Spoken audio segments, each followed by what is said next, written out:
कबीर का एक शब्द सुनाते हैं, मन लागा मेरो यार फकीरी में।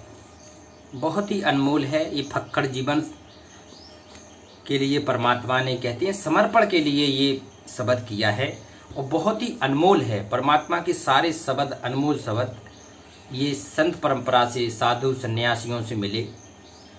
बहुत मेहनत से ये सारे इकट्ठे करके एक जगह डायरी में संकलित किए गए और सारे आपको सुनाएंगे और सारे महत्वपूर्ण हैं। अपने सतगुरु से प्रेम करने के लिए, सतगुरु के प्रति समर्पण के लिए ये शब्द आधार बनेंगे। इसमें जो प्रेम की गहराई है वो समझ में आएगी कि वास्तव में अपने सतगुरु से हमें कितना प्रेम करना पड़ेगा। तो ये शब्द बहुत ही अनमोल है। मन लागो मेरो यार फकीरी में। जो भी भगवान को पाना चाहता है, जो सच्चे इष्ट को पाना चाहता है, जो कहते हैं मोक्ष जाना चाहता है, कबीर साहब ने जिससे सतलोक कहा, जो सतलोक जाना चाहता है वो फकीरी में ही अपना जीवन व्यतीत करेगा। तो उसी फकीरीपन के लिए, परमात्मा के प्रति समर्पण के लिए ये शब्द सतगुरु ने बनाया है कि कितनी अपने इष्ट के प्रति फकीरी चाहिए, अपने सतगुरु के प्रति कितना प्रेम चाहिए, वो है इसमें कि मन लागो मोरो यार फकीरी में। तो एक भगत कह रहा है कि हे परमात्मा बंदी छोड़। कबीर साहब को बंदी छोड़ भी कहती है कि जो बंधनों से मुक्त करा के करे अपने लोक ले जाए। तो कहते हैं हे सतगुरु, मन मेरा अब फकीरी में लग गया है। अब मुझे संसार की कोई भी चीज़ दिखाई नहीं देती है। अब तो ये दिखाई दे रहा है कि कैसे भक्ति करूं, आपके चरणों में बैठ के अब तो कैसे भक्ति करके मोक्ष प्राप्त करूं, आपके लोक चलूं। जो सुख पावो नाम भजन में, सो सुख नाही अमीरी में। देखो कबीर साहब कह रहे हैं संबोधित करते हुए कि जो सुख नाम भजन में है, कहते हैं परमात्मा के नाम में है, परमात्मा के स्मरण में है, परमात्मा की भक्ति में जो मज़ा है वो अमीरी में नहीं है। जो वही समझ सकता है जो वास्तव में भगत है, जो वास्तव में एक अच्छा शिष्य है, साधक है, जिसे वास्तव में इस जीवन का महत्व पता है और इस अनमोल जीवन का उपयोग करके जिसे मोक्ष प्राप्त करना है, सतलोक जाना है, वही समझ सकता है। ये फकड़ वाली बात है। कहते हैं जो सुख पावो नाम भजन में, सो सुख नाही अमीरी में। वो सुख अमीरी में नहीं है। अमीर वाला हमेशा कहते हैं संकित रहता है, डरा हुआ रहता है, और फक्कड़ आदमी मद मस्त। तो क्यों बोले कहले भला बुरा सबको सुन लीजिए, का गुजरान गरीबी में।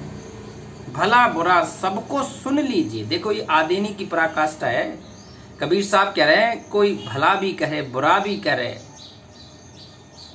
तो सब सुन लीजिए। ये काल का लोक है, यहाँ सुनने में ही भलाई है। सबकी सुन लो और हाथ जोड़ के अपना निकल लो वहाँ से। तो कहते हैं भला बुरा सबको सुन लीजिए, का गुजरान गरीबी में। गरीबी में कोई भी बुरा नहीं है। गरीबी भगत के लिए गरीबी सबसे अच्छी मानी जाती है। कहते हैं दास गरीबी बंदगी, जो निपजे निज दास।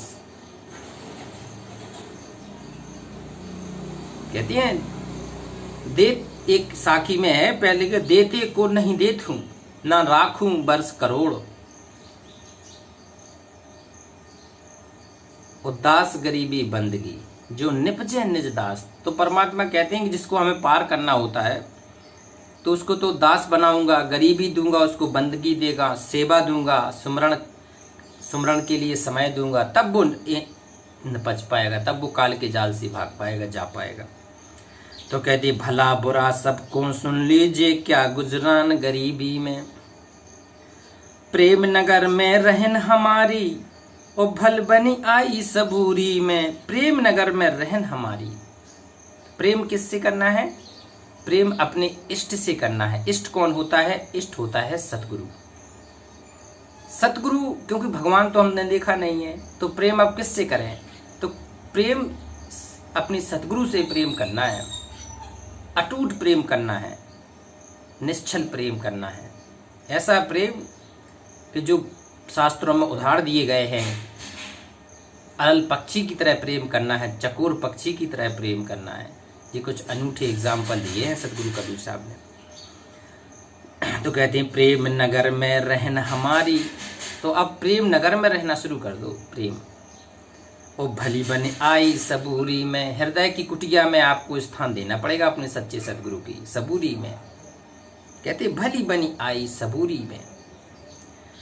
कहते हाथ में कूड़ी बगल में सोटा, देखो हाथ में कूड़ी बगल में सोटा, चारों दिशा जगीरी में। ये रहीसी है भगत के लिए, तो हर जगह कहती है कूड़ी और हर जगह सोटा, मतलब धनोधान से भरपूर रहता है वो, यानी गरीब है लेकिन जो उसका भक्ति धन है उसके लिए वो धनी है। वो धनी भी कहीं नहीं टिक रहा है उससे।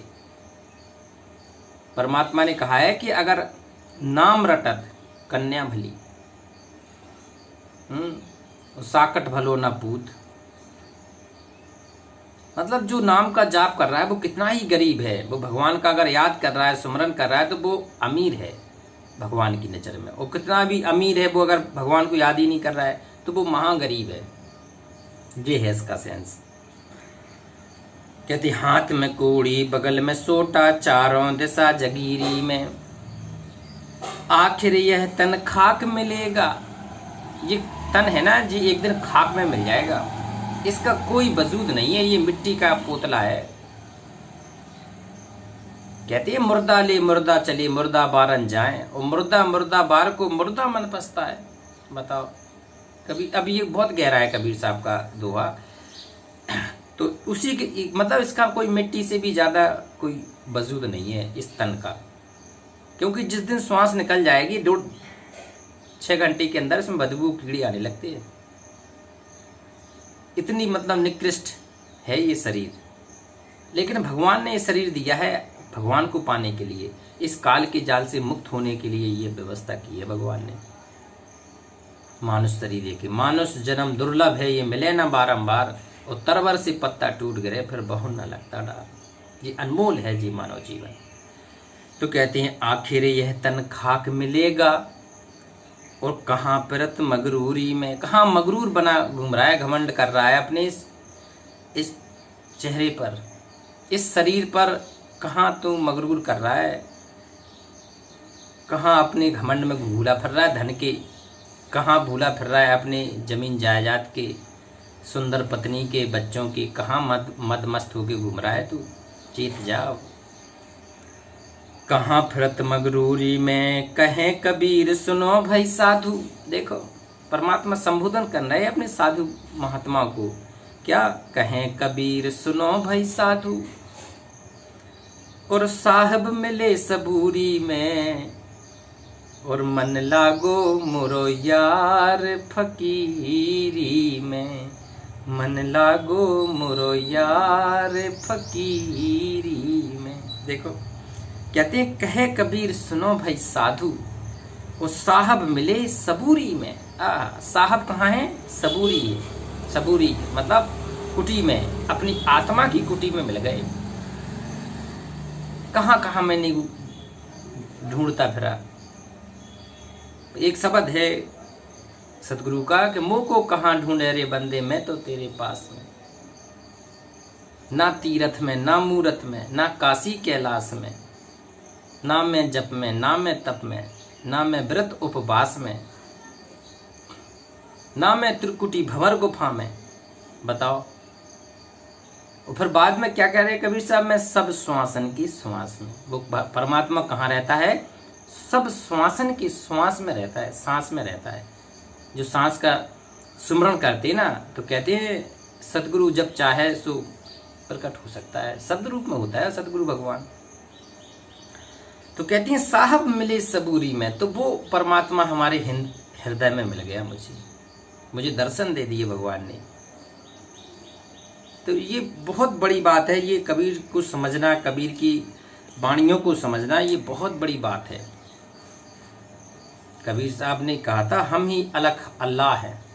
बताओ, कुतुब गौस और पीर, अल्लाह भी हम ही है, सतगुरु भी हम ही है, सब कुछ हम हैं। कहते हैं गुरुर ब्रह्मा गुरुर विष्णु गुरुर देवो महेश्वरा। गुरु साक्षात परब्रह्म तस्मै श्री गुरुवे नमः। बताओ, तो गुरु को तो ब्रह्मा विष्णु महेश गणेश सबसे बड़ा बताया गया है। तो पूजा किसकी करना है? हमें गुरु की करना है, सतगुरु की करना है।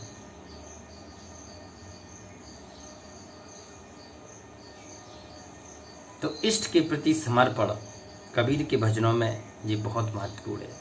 सतगुरु से प्रेम ये बहुत जरूरी है। अगला शब्द नेक्स्ट समय में देखें। अब इसमें शब्द चलेंगे, जितने भी कबीर साहब के अच्छे अच्छे शब्द हैं सब गा के सुनाएंगे, सबका विस्तार करेंगे। इससे क्या होगा, अपने इष्ट के प्रति, अपने सतगुरु के प्रति प्रेम बढ़ेगा। और सतगुरु के प्रति जब सतगुरु प्रसन्न हो जाएगा तो भगवान तो प्रसन्न है ही। हरि रूठे ठोर है, गुरु रूठे नहीं ठोर। तो मनाना किसको है? गुरु को मनाना है, गुरु को रिझाना है, गुरु को खुश करना है। कहते हैं 7 दीप 9 खंड में, गुरु से बड़ा न कोई, करता करे न कर सके, गुरु करे सो हुई। तो अब गुरु को सर्वस्व न्यौछावर करना है।